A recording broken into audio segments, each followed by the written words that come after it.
miturut gagasanipun sang Penemban Begawan Durna negara Ngamarta saurunge kowe tekan kene iki mau wis kandha lawan anggaran Prabu Puntadewa lan Werkudara waluyane negara Ngamarta kudu mawa tumbang ya kuwi kethek putih Anoman yen Anoman mati waluya negara Ngamarta mangke piye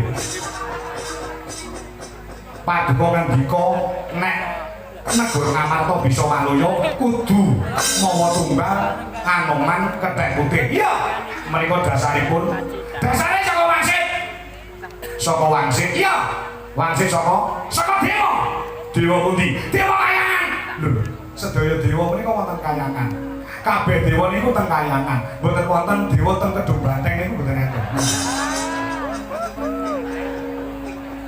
Maksud iki kayangan Suralaya, Ulun Bathara Guru. Ulun Bathara Guru sing paring masih dhumateng panjenengan. Ya, sing paring masih paring panjenengan isun Ulun Bathara Guru.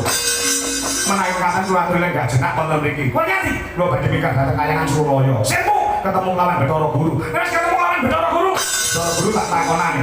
Bener-bener paring masih dhumateng Paduka napa mboten? Nek pancen Bathara Guru bener-bener paring masih dhumateng Paduka. Sampun kuwatir mangke Bathara Anoman sing mateni kula ning kosok manjuripun. Nek nganti Bathara Guru kula takoni mboten paring dawuh, mboten paring maksud napa-napa kalian Paduka Sang Penemban, napa sampeyan wani tanggung jawab perkara iki. Kula kowe tekan Suralaya, ora bakal ketemu kalian Bathara Guru sebab Bathara Guru bengi iki nginep ning Somarata. Nah, ayo menyapa. Akan Durna, ayo mulai. Tenang sing ngene. Dinten samangke rasanipun kados pundi?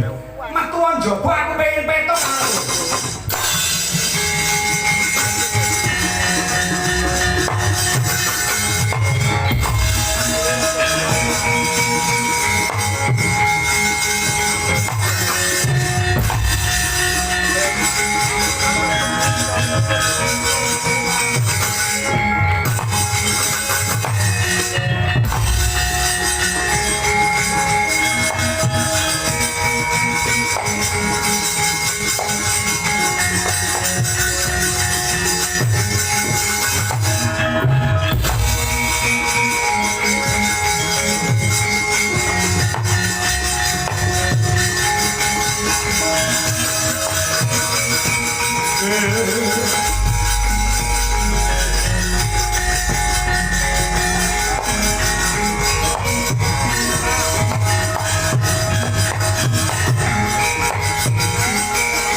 Manut sumarah mring Gusti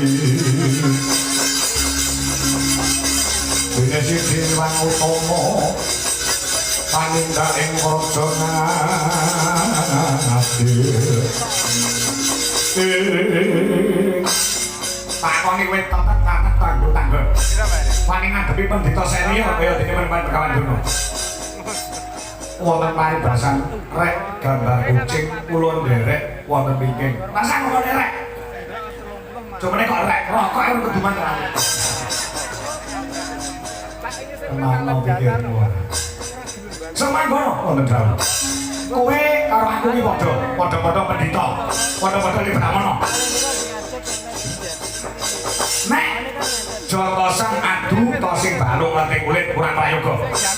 Lajeng kersanipun adu kepinteran, adu ilmu dijajaki sepira jroning ilmumu, dijajaki sepira jroning ngelmune Penemban Begawan Durna. Yen kowe iso mbatang cangkrimane Durna, sing cacahe ana telu. Iki mengko kowe menang mapan ana negara Ngamarta, aku tak trimo balik ning negara Astina. Piye? Pangeran. Kula nderek rasa maduka sang penemban. Cara sumur dikedhok sepira jerone sumurmu, dikedhok sepira jerone sumure penemban Baladurna. Rayo mana sumur iki? Ya, Kakak. Cara sumur keduane jek jero Durna timbang sok manggono kuwi. Aku kuwi percaya lan mengiyakan. Mengiyakan piye? Nek perkara sumur cara keduan jek jero sampean. Sok manggono ke cara sumur keduane ketek. Keduane ketek kok ketek. Maksudnya ini ngene lho Kakak. Aku percaya apa sing tak omongke ning ngene. Piye? Cara sumur, suk manggono ke keduane pancen cetek. Ning banyune megung, banyune bening, banyune pirang-pirang sumbere akeh. Beda karo Kakang Durna, cara sumur pancen bener keduane juweru. Ning ora enek banyune jer nanggur watu. Raimu tak idoni sisan. Bilangnya aku ngono apa piye rombongane lagi bilangnya. Sampai kono unten jauh. Mergake batangan cangkir manuk. Monggo bener. Padang mungguli srengenge kuwi apa? Dhuwur mungguli langit kuwi apa? Abot mungguli bumi kuwi apa? Katon mungguli suket, rikat mungguli kilat, panas mungguli genening neraka. Lembut mungguli banyu, jembar mungguli segara. Kuwi apa batangane? Muter perang. Ra iso ngene. Lah iso karangan. Nggih, nuwun sewu kula tak nyobi wangsulan. Padang mungguli srengenge menika tegese padange ati, Mbak.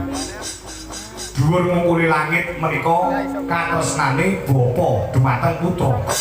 Abot mungkuli bumi menika katresnane ibu dumateng putra. Katal mungkuli suket menika kekarepane manungsa.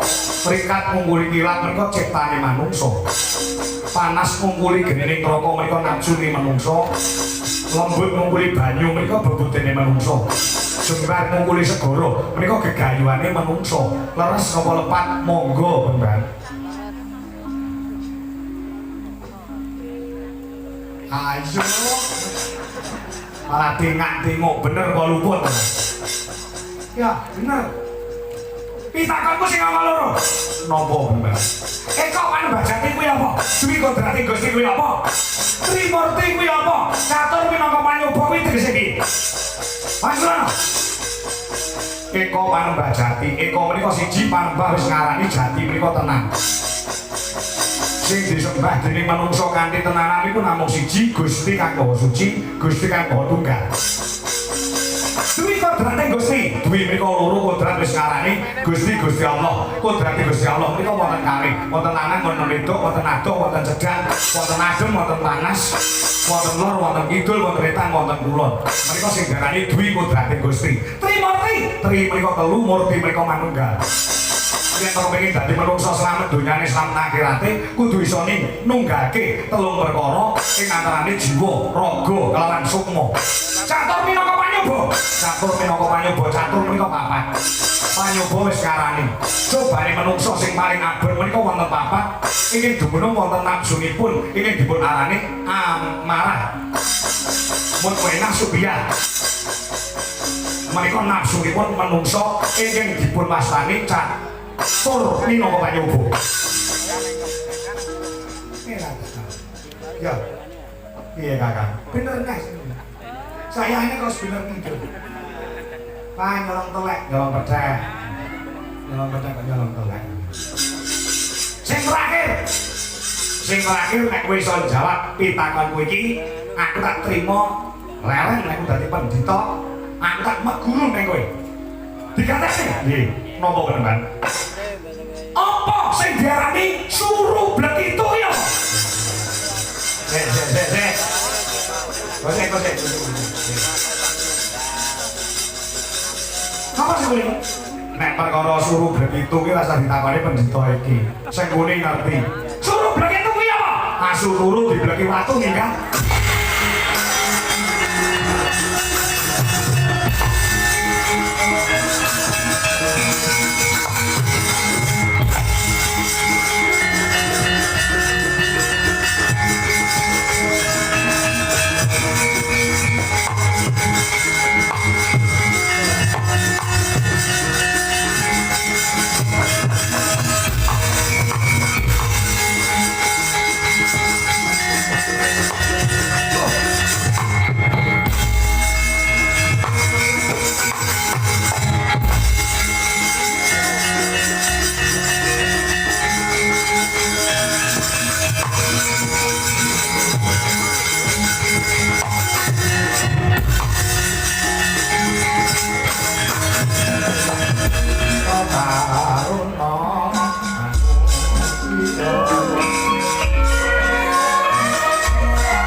Lho, kula menika siswa panjenengan, kula menika murid panjenengan. Ingkang udakara 5 taun kepungkur kula nate nyecep kawruh, nyecep ngelmu wonten ing Pertapan Sukalima. Kula manganggep putra siswa paling kinasih. Ning kula nate damel kesalahan paduka nalika semanten duka nesu kaliyan kula perkara pedang panjenengan kula telaske. Tasih kemutan kaliyan kula siswa panjenengan 5 tahun kepungkur. Adalah tobat sing ndi to kuwi? Sing ndi to kuwi? Pangkat sik ngene ngomong tuwek kakek mangan brutu. Dadi lo lali. Lo pun dados sura. Dados sura? Nggih. Sakriko sampun dados ratu. Saka nek dadi ratu. Lah kowe tekan negara Ngamarta nggo wadi panjenengan. Perkarane goleki aku. Nggih. Bareng mau, kula menika wis kondang wonten negara kula ing Tunjung Langkaban nggih Tunjung Purung. Nek kondang kula menika tasih kalah kondang lawan menengah Pandhawa sing jenenge Janaka. Lha Janaka ki murid kowe. Lah mila menika. Mula kula menika madosi panjenengan. Janaka iso entuk gelar nang jagat ancure Majapada. Kudune wong negara kula, kawula kula menika sing dipasang ten tembok teng omahene kudune foto kula. Nek sing dipasang malah fotone Janaka. Napa bener sakit manah kula. Tekarmu menapa saged kula pengin kondang ngungkuli Janaka. Isa anggere guru ning aku isa. Entuk gelar ta saka kayangan nang jagat lancuring Majapada. Nggih, lakang kados makaten. Kowe nek gelem guru aku 2 sasi setengah. Ora mung entuk gelar lanang jagat lancuring Majapada, bakale gelarmu Raja Fir'aun yang kedua. Nggih. Menika waget, saged ta waget ora? Mantan sama guru, mana yang mendebat kawan guru. Nek kata kula wiwiti dina iki, kula guru dhumateng panjenengan. Aja saiki, kowe mulai sik ya. Engko kira-kira setahun kas lah kowe bali orene. Sepabe aku wis sibuk, wis repot. Ana makarya sing disampaikan ana pundakku ki wonten supaya manteni Begawan Anoman kang minangka bakal dadi kurunganing wahyu kateteman mesti wajib.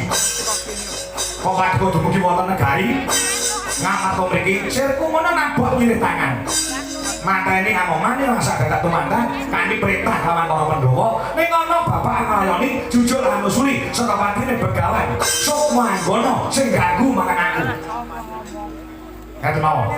Perkara Anoman kula patenane, perkara Sukma sinten to? Sukmanggana. Mengke kula patenane. Cahe ning alun-alun Ngamarta. Nggih. Kula patenane Sukmanggana. Niki meneh kula kan balik malih mriki setahun. Kesuwen.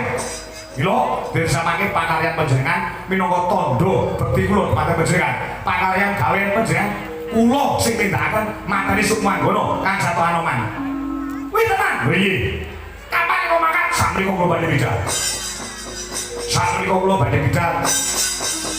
Yes, muga-muga entuk pangasih saka purbane Gusti ingkang Maha Welas. Makasih dirasa mangko kowe kelakon manteni Sukmanggana lan manteni Anoman, kowe dadi murid kinasih peneman Begawan Dono. Apa sing kok jaluk bakal kasempatan? Apa sing kok jaluk bakal iso sebodo? Mergo guru mangan peneman Begawan Dono. Nggih, selingkuh bisa ketau. Para Dono, bener iki.